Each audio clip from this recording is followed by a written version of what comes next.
When this struggle is over, we shall wear the victor's crown. We shall wear the victor's crown. We shall wear the victor's crown. When the struggle is over, we shall wear the victor's crown in the new Uganda. Let me request Kaluya to come and give us a prayer. Tuli live Makerere Kavule National Unity Platform olunaku olwaleero nga bazze n'abaana abatalinaako mwasirizi abangi famire zaabwe mwami Museveni yabattira dda baabwe abalala abantu baabwe baawambibwa ne gye buli eno tebamanyi wa gye bali era nabo balowooza nti osanga oba oli awo battibwa nga n'abandi abaabwe bali mu makomera waakiri bagira ne babalabako nga baleeteddwa mu kkooti naye nga tebalina ssuubi lya kuddamu kufuna abantu baabwe kuba tebamanyidde bwe bali bayimbula nga n'aba bavunaana balina misango mituufu gye baba baggulako banyumirwa baleeta mu makooti bwe tubalabako ne babazzaayo naku olwaleero ekibiina ki National Unity Platform basobodde okudduukirira abaana bano n'ebikozesebwa mu masomero kubanga wiiki yakudda mu masomero abaana baabwe bambi baali tebalina bagenda kusoma nga tebalinaako ayamba bwe bati abakulu mu kibiina ne basalawo nti bayambe abaana bano baddeyo basome kubanga abantu baabwe baavaawo tewali muntu ayinza kuvaayo kuyamba famire zino tutambudde ne Haji Settuba omusomi w'edduwa yakutuusaako ensonga zino Haji Settuba mukubireko ku nnamba eri 0703 31 39 25 mukubireko akusomereko ku dduwaaze mu mbeera yonna gy'oyitamu ojja kuba osobola okuyambibwa. Our Deputy Secretary General, our colleague members of Parliament, the Honorable Kanike of Bukoto Central, the Honorable Paul. Bane mumbole sound yali ati temuwulira wala batandise okomplaininga mbu sound nga nze muwulira. Kiboga, the Honorable Joan of Masaka, the Honorable and Deputy Secretary General of Butambala Aisha Kabanda, members of the National Executive Committee. I can see the head of entertainment and sports. Rarely does it occur, but he's in his last days. He's seated with his beloved Deputy Mayor of Nakawa, Hawaship, who happens to also be my friend, Motono. You're most welcome. Members of the National Executive Committee, Lord Councillors, of course, speakers of our esteemed divisions. I can see the one of Machinga is with us, the one of Nakawa is with us. Stand up for recognition, please.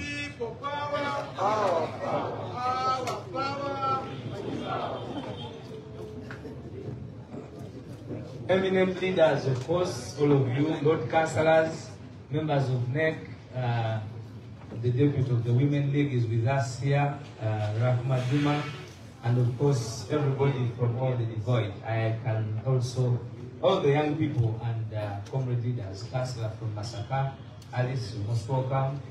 Banange sound yaweddeyo sound yawo wakoma. All of you, ladies and gentlemen, in your different capacities, you're most welcome, but most importantly, the media. Thank you very much for taking off time. We will be definitely quick. We are here for a specific function, and it is about academics. You are aware that the National Unity Platform believes in the A's, and part of our A's is our association with academics. Therefore, the plight of Ugandans, school fees, people going back to school is what we will talk about today. Now that my bosses are available, I will not take the day to speak about the many challenges people face, because we have already discussed the program and we don't want to take a lot of time here. Without wasting any more time, ladies and gentlemen, this program will be run by the able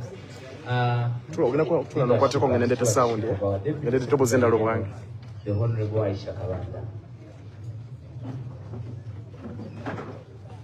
We do have We do have Shifra who will give us the chronology of those that are going to receive, but I was inviting the Honorable Aisha Kabanda to come and address us and take us. Please give her a big applause.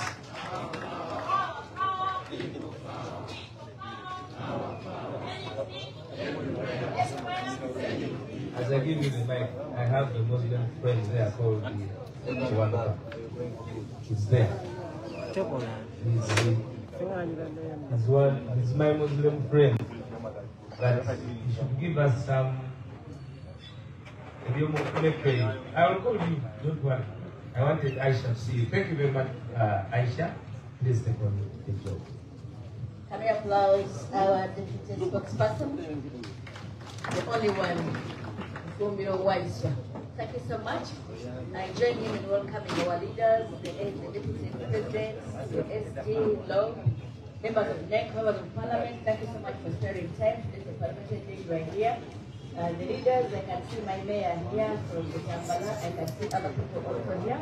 Please, you're most welcome, and the press fraternity. We intend to make it very, very, very short. What we are here to do here is just symbolic. We all know we have many of our people that have passed on during the struggle. Others are still either in prison or somewhere else we haven't been able to identify. But those for them families. We've been doing it here. We know our president did it previously, and many leaders do it out there. So what we are doing here is simply to remind many of our people in the struggle that our people out there that have lost their own need a bit of comfort. Please take care of them. It's school fees time, children going back to school, please take care of them. We thank the leaders that are contributing to this, many of them do it privately, and we know they're doing it, and we get reports. We thank you so much. So this is the day, and without much ado, I would like to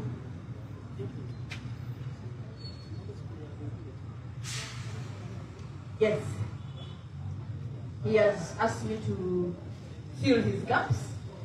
Mutu Bawadde, this is last year. Mutu Bawadde is dressed differently today, in a combat mood.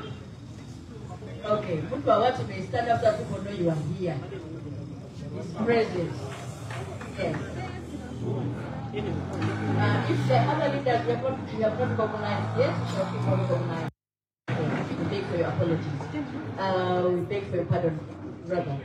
My leader, the Secretary General, I would like to invite you to start us off so that you can speak.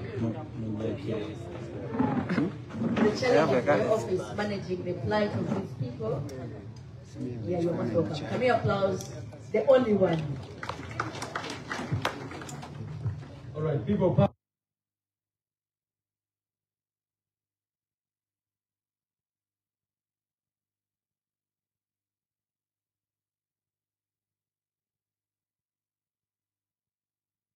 I want to invite these families here quickly. Family ya Wangolo Shafik. Mwena abaziba na families muje n'abaana abali wano muje ebigambo byange byogerera wano muje tubeere wano fenna. Yes, mama muje.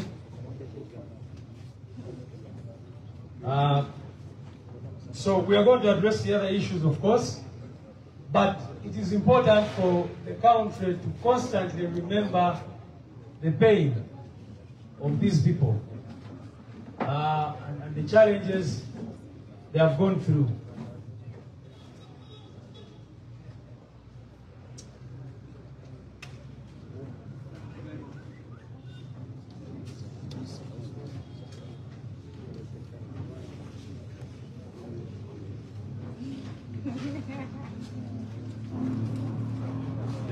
Okay, I'll have some of them introduce themselves, beginning with you, actually.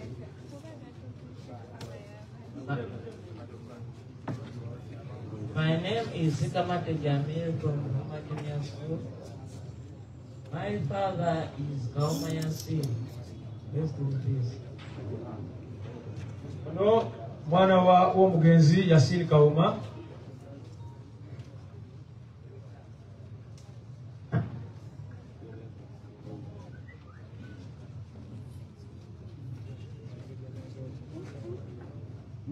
Yeah. So quickly, mujja kweyanjula amanya n'omuntu wo either ali mukomera oba yafa oba ki, just that. My name is Senagiri. My father is called Senagiri. Ono taata we yafa. Yatibwa.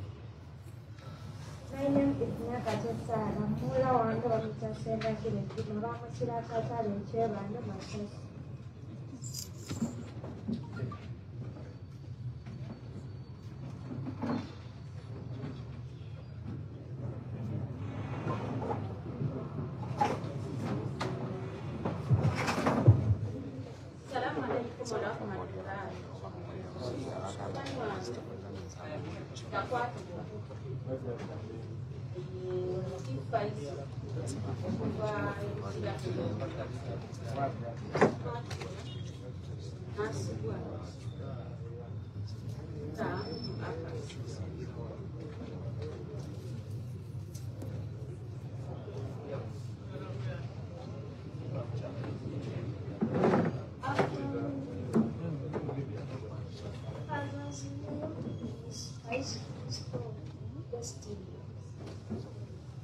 Ono taata we yafa.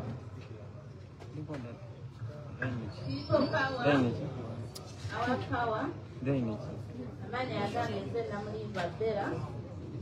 Omwami wange yali kuva Mabeka. Nafa mu November wa 2020. Aleka abaana babiri, omuleka ali mu lubuto. Nebaza abantu okuva olubuto mwalukuza paka omwana watuuse nga mulabirira Mukama abazizeewo.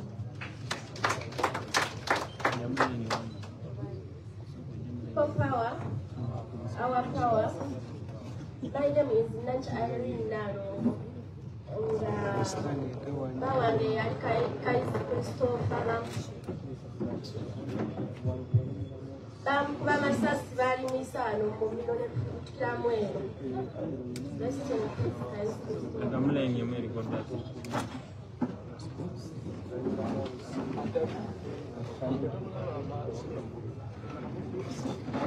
Amanya ntakijjajjeni omwami wange bamukwatira bweyogerere era ali kitaaja atushabire Kristo.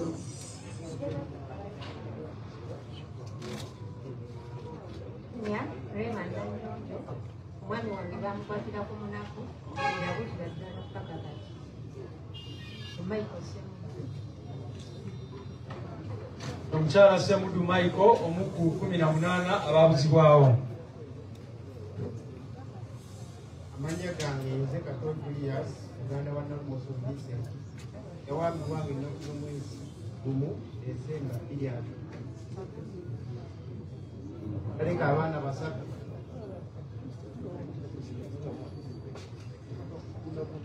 For power, our power.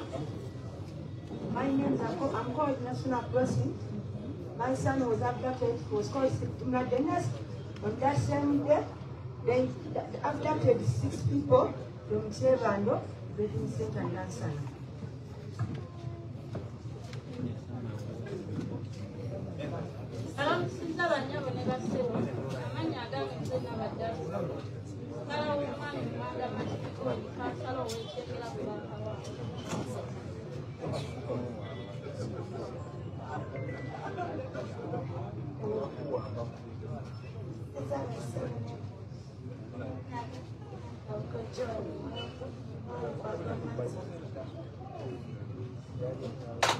Omwala wa Lukwago Martin gwe baabuzaawo okuva e Bugoloobi. Ate ono ye maama we omumanyi. Good afternoon all. My name is Fabiano. Sorry. I'm come from Arua. My brother is dead.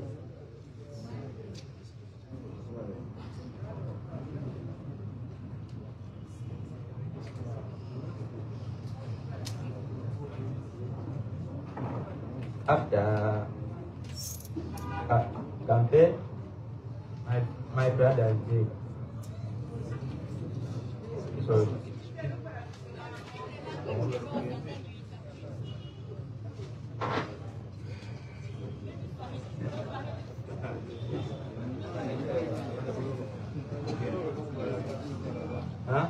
Madly, El Maruana Fabiano.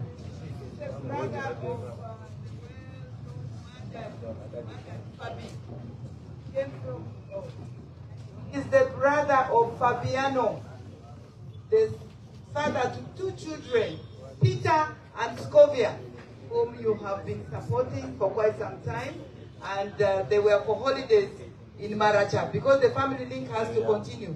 Otherwise, they are studying in Gayaza. So this is the brother of late Fabiano, murdered, tortured, skinned, and he got rotten. And I remember we went for the burial. So this is the brother. Bigambo bya nnaku bw'obiwulira oyinza obutabikkiriza nti bya ddala naye ate nga mbutuufu byo bya ddala kubanga ababyeyogerera be bantu b'omu famire ezo ezaabuzibwako abaabwe. Bangi batuuka ne bagamba nti abantu bano National Unity Platform ekozesa abakozesa okugamba nti abantu baabwe battibwa Mwami Museveni, naye ng'amazima matuufu aboogera baabo baana bato. Abamu ku bo bakitaabwe tebaabalabako, baaleka mbuto za bannyaabwe. Maama n'atuuka okuzaala omwana kati myaka 5, omwana ategeera bulungi ebigenda mu maaso ebyaliwo. Baamunyumiza kitaawe engeri gye yawambibwamu era akuze talaba ku kitaawe. Bwe batyo yennaku bannayuganda gye bayitamu, naye ng'abatuusiza mu nnaku eyo ate ye muntu eyewaŋŋamya mu ntebe yaabwe ye yeeyita nti ye mukulembeze w'eggwanga lino. Tebasobola kugamba nti nno tebamutwala kuba bamutwala misana, naye Pulezidenti Museveni ali ku leediyo ne bagamba nti tutuukirire ab'obuyinza. Tetusobola tutuukirira ab'obuyinza, tukusaba ogamba ab'obuyinza b'otugamba batuwe abaana baffe babaziyaleko abaana basatu ne bazannya abannuutu bamutulabiridde ne mutubudaabuda. Ebale nnyo mwebalire ddala, Mukama abawe omukisa.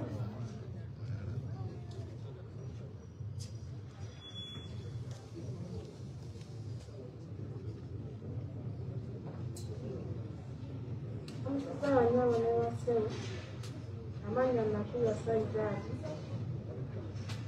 Bwakijjambulo Nagi Bisengaawe ali Kitayo amujja mweyogerere